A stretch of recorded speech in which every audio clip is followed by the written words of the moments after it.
असम के लिए विधानसभा के चुनाव 3 चरणों में पूरे हुए और इसी को लेकर सच आप तक ने आपके लिए एक एग्जिट पोल किया है। ये एग्जिट पोल एक अंदाज है, हमने काफ़ी सारे एक्सपर्ट्स की राय लेकर इसको तैयार किया है। खास तौर से इन विधानसभा चुनाव की बात करें तो एनडीए से एक साथी जो कि बीपीएफ थी वो चली गई, लेकिन अब भी एजीपी जो बड़ा दल है वो भी एनडीए के साथ है या बीजेपी के साथ है। खास तौर से इस विधानसभा चुनाव में मुख्यमंत्री के रूप में सर्बानंद सोनोवाल ही थे जो कि चुनाव लड़ रहे थे। हालांकि बीजेपी ने उन्हें अब भी अपना मुख्यमंत्री का पद का उम्मीदवार घोषित नहीं किया है। हो सकता है बीजेपी की रणनीति है कि इससे भी पार्टी को नुकसान हो, मगर पार्टी अब भी ऊपरी आसाम या मध्य आसाम में अगर हम देखें तो काफ़ी मजबूत स्थिति में ज़रूर दिखाई दे रही है। वहीं यूपीए की अगर हम बात करें तो कांग्रेस ने 2 साथियों को अपने साथ जोड़ा, एक महागठबंधन बनाया और भी 3 छोटे छोटे दल वहाँ पर हैं, कम्युनिस्ट पार्टियां भी हैं।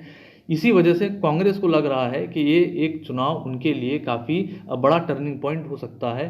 खास तौर से बदरुद्दीन अजमल और हगरामम मुहिलारी की पार्टी को अपने साथ लेकर कांग्रेस ये सोच रही है कि उन्हें हो सकता है इस बार बहुमत मिल जाए, क्योंकि पार्टी पिछले 5 सालों से विपक्ष में है। 2016 में पार्टी की कड़ी हार हुई थी, बड़ी हार हुई थी और तरुण गोगोई के बाद अब पार्टी के पास, उनके निधन के बाद अब पार्टी के पास कोई नेता बचा नहीं है। हालांकि कांग्रेस या यूपीए कहें तो सेंट्रल आसाम में एक टक्कर की स्थिति में ज़रूर है, मगर जो लोअर आसाम है वहाँ पर एक क्लीन स्वीप यूपीए को ज़रूर दिखाई दे रहा है, क्योंकि वहाँ काफ़ी ज़्यादा अल्पसंख्यक आबादी भी है।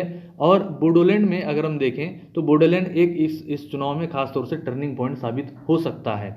अगर हम वोट प्रतिशत की बात करें इस एग्जिट पोल में तो एनडीए को अगर हम देखें तो 44.5% वोट मिल सकता है, जो कि एक डिसाइसिव है।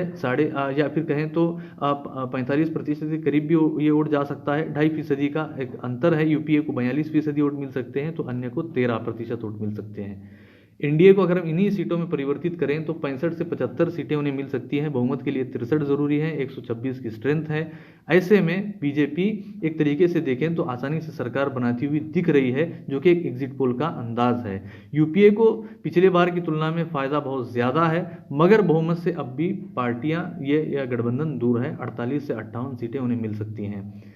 अदर्स की बात करें, अन्य जिसमें कई छोटी छोटी पार्टियां वहां पर हैं, 2 से 5 सीटें उन्हें भी मिल सकती हैं। तो इस बार अगर हम बात करें एनडीए का वापस से यहाँ पर सरकार बनती हुई दिख रही है 5 साल के परफॉर्मेंस के बाद। हालांकि सीए एनआरसी के बाद यहाँ पर माहौल काफ़ी बिगड़ता हुआ दिख रहा था, बीजेपी के खिलाफ जाता हुआ दिख रहा था, मगर डैमेज कंट्रोल करते हुए एक तरीके से देखें तो बीजेपी को ये फायदा दिख रहा है कि क्योंकि यहाँ पर जो कांग्रेस ने गठबंधन किया है बदरुद्दीन अजमल के साथ जाकर, बीजेपी का यही क्लेम है कि इसका एक काउंटर पोलराइजेशन हो रहा है, जिसका फायदा उन्हें निश्चित रूप से मिल रहा है।